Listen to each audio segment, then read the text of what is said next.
وہ جو آخرت کا گھر ہے ہم نے اسے ان لوگوں کے لیے تیار کر رکھا ہے جو ملک میں ظلم اور فساد کا ارادہ نہیں رکھتے،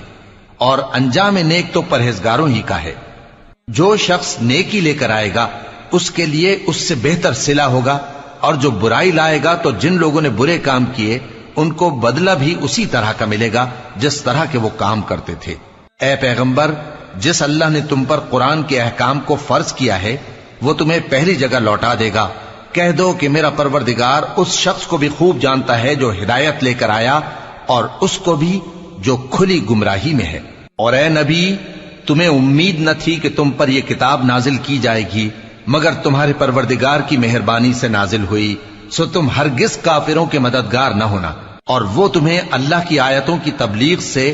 بعد اس کے کہ وہ تم پر نازل ہو چکی ہیں روک نہ دیں، اور اپنے پروردگار کو پکارتے رہو اور مشرکوں میں سے ہرگز نہ ہو جانا، اور اللہ کے ساتھ کسی اور کو معبود سمجھ کر نہ پکارنا۔ اس کے سوا کوئی معبود نہیں، اس کی ذات پاک کے سوا ہر چیز فنا ہونے والی ہے، اسی کا حکم چلتا ہے اور اسی کی طرف تم لوٹ کر جاؤ گے۔